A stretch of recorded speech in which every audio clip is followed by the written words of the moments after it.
Hello मेरे प्यारे बच्चों, आप सभी का अंकित एकेडमी में बहुत बहुत स्वागत है। बच्चों, मैं आप सभी को आज पाइथागोरस प्रमेय सिखाने वाला हूं, जो आपके लिए बहुत ही हेल्पफुल है। ठीक है, पाइथागोरस प्रमेय की सहायता से आप बहुत कुछ अलग से लगा सकते हैं। जैसे आपको ये ट्रिग्नोमेट्री में यूज़ आने वाला है। ठीक है, और पाइथागोरस प्रमेय में आपको कभी लंब, कर्ण, आधार तीनों में से दो चीज़ें दिया रहेगा, वो तीसरी चीज़ आप निकाल सकते हैं। ठीक है, आइए सीखते हैं पाइथागोरस प्रमेय।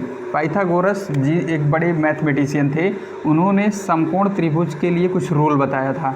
वो रूल क्या है मैं आइए बताता हूँ। इसमें अगर कोई एक कोण समकोण होगा तभी ये अप्लाई होगा। ठीक है, तो मान लीजिए ये वाला आपका आधार हो गया, ये वाला आपका लंब हो गया, ये वाला आपका कर्ण हो गया। ठीक है, इसको मैं लिख देता हूँ ए बी सी। ठीक है, त्रिभुज ए बी सी में आधार आपका ये हो गया, लंब आपका ये हो गया, कर्ण आपका ये हो गया।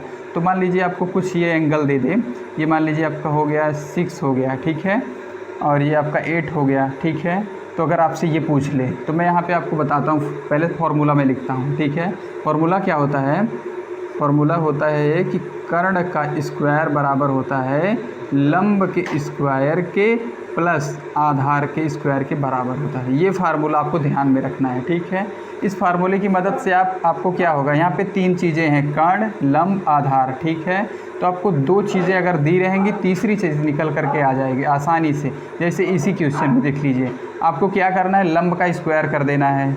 लंब का स्क्वायर मतलब 8 का स्क्वायर प्लस आधार का स्क्वायर मतलब 6 का स्क्वायर। आपको कर्ण का स्क्वायर निकल करके आ जाएगा। क्या है, यहाँ पे मैं लिख देता हूँ कर्ण का स्क्वायर। ठीक है, कर्ण का स्क्वायर बराबर यहाँ हो जाएगा 8 8 64 प्लस 6 जाके 36। ठीक है, ये दोनों जोड़ेंगे तो 100 हो जाएगा। ठीक है, कर्ण का स्क्वायर था तो कर्ण से स्क्वायर जब हटाएंगे तो ये इधर की वैल्यू पे रूट लग जाएगा। ठीक है, या एक तरीके से और कर सकते हैं, इसको हम लिख सकते हैं कि कर्ण की स्क्वायर बराबर 10 का स्क्वायर। अगर आपको वो चीज़ समझ में नहीं आई कि स्क्वायर इधर हट के रूट लग रहा है तो ये चीज़ कर लीजिएगा, इस चीज़ का भी स्क्वायर हो जाएगा। तो 2 से 2 कट जाएगा, आपका निकल करके क्या आ रहा है, कर्ण बराबर 10 निकल करके आ जाएगा। ठीक है, अब ये ट्रिग्नोमेट्री में बहुत काम में आता है। ठीक है, आपके क्लास 10th में अगर आपको पाइथागोरस प्रमेय नहीं आता है तो आप ट्रिग्नोमेट्री का सवाल नहीं लगा सकते हैं। ठीक है, अच्छा, अभी आपको मान लीजिए लंब आधार दिया था। ठीक है, कर्ण पूछ लिया था तो आपने निकाल लिया। अभी क्या होगा, अगर आपको लंब पूछ लेगा तो आप लोग लंब के लिए क्या करेंगे, तो लंब,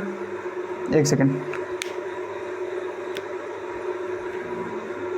लंब का स्क्वायर बराबर तब हो जाएगा कर्ण का स्क्वायर माइनस आधार का स्क्वायर। ठीक है, आपने इक्वेशन सॉल्व किया है तो बराबर के दूसरी तरफ जाने पे क्या होता है, साइन चेंज हो जाता है। ठीक है, अगर मुझे लंब चाहिए तो मैं लंब को एक साइड रखता हूँ, आधार को उधर लेकर के चला जाऊँगा। यही बात क्या होगा, अगर आपको आधार चाहिए तो आधार का स्क्वायर बराबर क्या हो जाएगा, कर्ण का स्क्वायर माइनस लंब का स्क्वायर। ठीक है, इस एक फार्मूले की मदद से यहाँ पे 3 फार्मूले बन रहे हैं। ठीक है, आपको रटना नहीं है, ध्यान में सिर्फ एक फार्मूला रखना है कि कर्ण का स्क्वायर बराबर क्या होता है, लंब का स्क्वायर प्लस आधार का स्क्वायर। इसकी मदद से आप लोग क्या कर सकते हैं, इसको अगांतर पक्षांतर करके सॉल्व कर सकते हैं। आपको 3 वैल्यू में से 2 वैल्यू दी रहेगी। ठीक है, और ये अप्लाई कब होगा, जब उस ट्राइंगल का डिग्री जो होगा वो 90 डिग्री उसमें होगा, वो समकोण त्रिभुज का होगा। ठीक है, तब वो होगा सॉल्व। ठीक है, आज के लिए बस इतना ही, मिलते हैं नेक्स्ट वीडियो में, तब तक के लिए धन्यवाद।